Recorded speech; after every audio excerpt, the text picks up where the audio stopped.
O assunto é problemas da tireoide, com Gustavo Daher, endocrinologista, que nessa noite responde às perguntas e questões das pessoas nas ruas, as pessoas que estão nos mandando perguntas e questionamentos.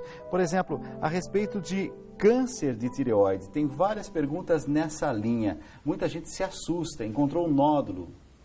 Então, vamos lá. Acho que isso é uma questão muito pertinente, porque nódulos a gente encontra em muita gente. Cada vez mais faz-se exames como ultrassom.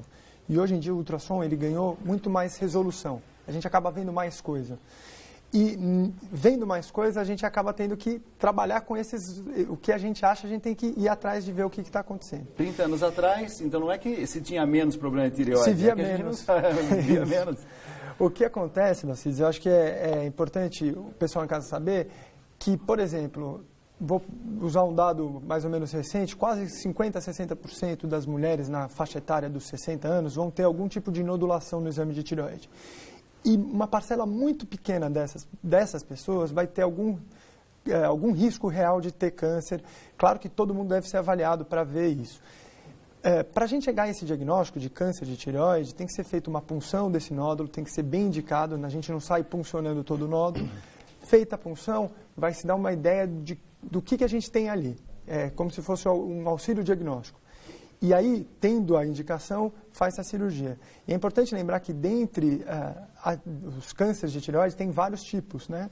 O tipo mais comum também, ainda bem, é o mais benigno, no sentido de menor risco para o paciente desenvolver metástase, que é quando a doença se espalha, e menor risco até de mortalidade. É uma doença extremamente bem tratada, e bem tratada se a gente pegar ela no início. A vantagem de fazer todos esses exames é que a gente acaba diagnosticando precocemente.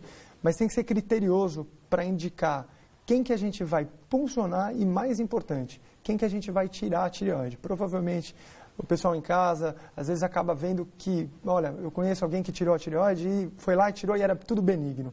Hoje em dia a gente tenta ser um pouco mais tranquilo na hora de indicar uma cirurgia e usar dessas armas que temos hoje em dia, que é a punção, por exemplo. Fazendo uma punção, a gente consegue ter uma boa ideia do que está acontecendo. Eu ouvi esses dias de alguém que dizia assim, não, esse negócio de punção é muito perigoso, porque quando você mexe ali, então, aquilo tudo se espalha.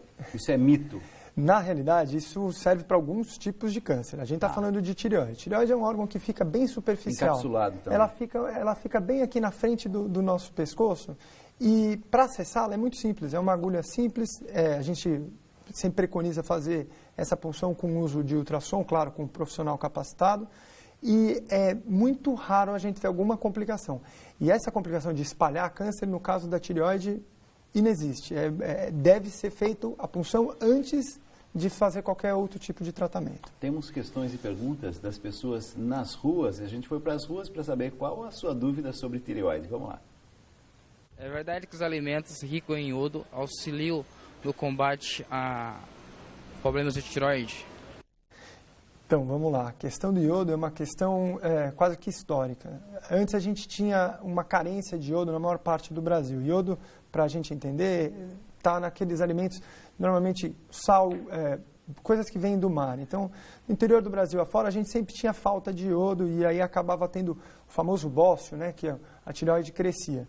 Hoje em dia, já faz isso há algum tempo, por legislação, os alimentos já vêm, o sal, por exemplo, que a gente compra no supermercado, ele já vem iodado, ele já vem com uma quantidade de iodo necessária.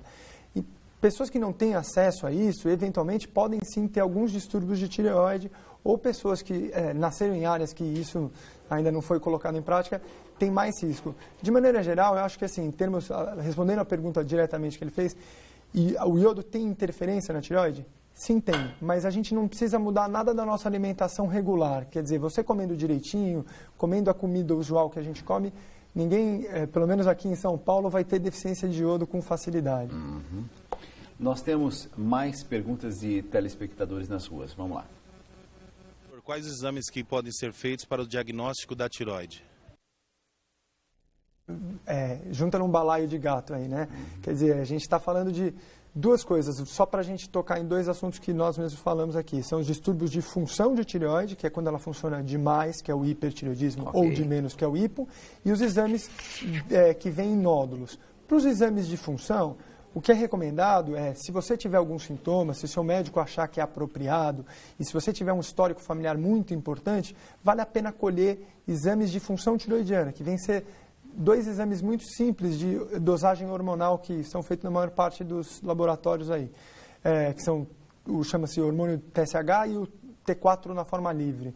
E a outra questão que a gente abordou aqui, que é a questão do nódulo, o câncer, aí é através do ultrassom. Mas esse ultrassom ele só está indicado quando o médico palpar a sua tireoide, perceber que tem alguma alteração, ou se você tiver um antecedente muito importante, seja familiar, seja pessoal, de risco para câncer de tireoide. No mais, fiquem tranquilos que a tireoide, ela normalmente não dá tanto problema assim quanto está no imaginário das pessoas. A Patrícia Campos me informa agora a produção, ela é advogada e pergunta se um nódulo que não é câncer, pode se transformar em câncer benigno, maligno. Tem alguns nódulos que a gente recomenda o segmento, tá? São nódulos com características próprias que sim podem evoluir de uma maneira não tão boa. Normalmente isso é feito com tranquilidade. Quando o nódulo ele tem uma suspeita de poder virar alguma coisa maligna... Como é que a gente sabe essa suspeita? Isso, na realidade, é feito através do ultrassom associado à punção, que a gente tocou anteriormente. Quando a punção ela vem... não é o formato dele? Não é. Quer dizer, é o formato, mas é um formato muito específico. Não sei se você já teve o desprazer de olhar um ultrassom. O ultrassom é uma coisa difícil, é por isso que a gente tem um radiologista, ainda bem, que ele é um exame preto e branco, em 2D, né? A gente não tem profundidade. Então, o especialista ele vai definindo quais são as características de malignidade no laudo do seu ultrassom. Não basta pegar e ler, olha, eu tenho um nódulo e vou correr porque pode ser alguma coisa. A sugestão que a gente sempre dá é, tem um nódulo de tireoide, procura um endocrinologista que ele vai conseguir interpretar aquele exame com precisão e vai propor um segmento, se for o caso, e vai quantificar o risco que a gente tem de malignidade. Paulo, com mais perguntas de telespectadores, vamos lá. Pois é, doutor Gustavo, eu convido o nosso telespectador a participar, porque ainda dá tempo, redvida.com.br/tribuna independente. A pergunta agora é da Larissa Maia, de Curitiba, e não se relaciona à tireoide. Ela fala, doutor, em um exame recente de rotina que fiz, concluiu-se que minha contagem de testosterona estava muito baixa. Ao mesmo tempo, tenho estado muito sensível. Isso pode ter alguma relação? Devo fazer reposição da testosterona? Então, vamos lá, mudando um pouquinho de assunto. Tem uma relação, alguma coisa? Não, entre tireoide e testosterona, não, mas o que ela mencionou é o seguinte, reposição de testosterona é uma coisa extremamente controversa em mulheres. Na verdade, a gente tem que pesquisar se essa testosterona está baixa. Tem um detalhe, no mundo da endocrinologia, a gente trabalha com hormônio. O hormônio é uma coisa muito difícil de mensurar. Então, o que a gente sempre fala, pelo menos precisa ter uma contraprova desse exame, num laboratório da sua confiança, da confiança do seu médico, e avaliar o porquê. Antes da gente repor, a gente tem que entender o que está acontecendo. E mulheres têm um nível de testosterona mais baixo do que os homens, naturalmente, mas ele é um nível que pode variar de acordo com a fase da vida e de acordo, inclusive, com as partes, os ciclos hormonais da própria mulher. Então, o que eu recomendo é que procure o seu médico, faça uma redosagem.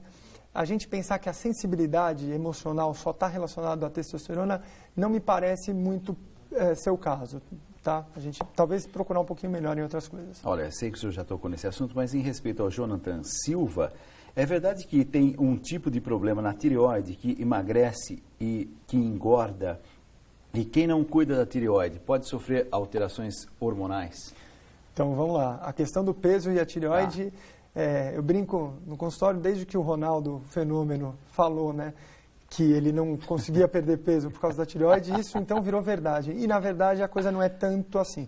Mas respondendo ao Jonathan, o que a gente tem? O hipertireoidismo, que é aquela doença mais rara e um pouco mais grave, que é quando a tireoide funciona demais, ela leva à perda de peso de fato, tá? Porque o metabolismo acelera e tudo mais. O hipotireoidismo, que é o mais comum, a perda de peso ela não é tão acentuada. Se a gente tiver com uma tireoide extremamente descompensada, e aí gerando outros problemas, conforme a gente já falou, né? Uma perda de atenção importante, uma sonolência que atrapalha a gente no dia a dia, aí ela pode levar um ganho de peso do que? 3, 5 quilos, a depender, não aquele ganho de peso grande de 10, 15 quilos. E qualquer problema na tireoide, os hormônios conversam entre si. Então, qualquer problema, grande alteração na tireoide, influencia outros hormônios, sim, especialmente quando ela estiver extremamente descompensada. Por isso que a gente sempre recomenda fazer um segmento, e mesmo o hipotireoidismo, que é aquela doença que o vizinho tem, na verdade sempre as mulheres têm mais, mas enfim, a gente sempre conhece alguém que tem, precisa de um segmento. A gente não pode, olha, eu comecei a tomar um remedinho e agora eu estou bem para o resto da vida. Tem que ser seguido porque ela pode dar outras alterações hormonais e mesmo flutuar, né? A gente precisa sempre estar... Quem tem essa doença sabe que muitas vezes vai readequando a dose do hormônio, da medicação ao longo da vida. Dr. Gustavo Daher, endocrinologista, eu gostaria que, assim, o que faltou dizer, que talvez eu não tenha feito a pergunta, o telespectador não fez a pergunta, mas é importante que a população saiba, é esse desejo de prestação de serviço que a gente quer fazer aqui. Eu acho que, de maneira geral, me parece importante desmistificar algumas coisas em relação a nódulos, que eu acho que a gente falou bem, e ao hipotireoidismo. Hipotireoidismo é uma doença frequente. E ela, na verdade, não chega nem a ser uma doença com aquelas características tão importantes, mas o que é importante é quem tem hipotireoidismo continuar sempre seguindo com o endocrinologista ao longo da vida para ver como é que ele se desenvolve e ajustar as medicações. E não estou dizendo que precisa passar no médico uma vez por mês, uma vez a cada 3 meses. Muitas vezes a gente pode fazer até um segmento anual, mas a ideia é que siga com o seu endocrinologista, siga com o seu clínico geral, para que a gente não tenha nenhum problema no futuro e sua tireoide possa ficar tranquila como ela normalmente fica. Doutor Gustavo, quero te agradecer. Obrigado por ter vindo. Obrigado novamente, Assis, foi um prazer.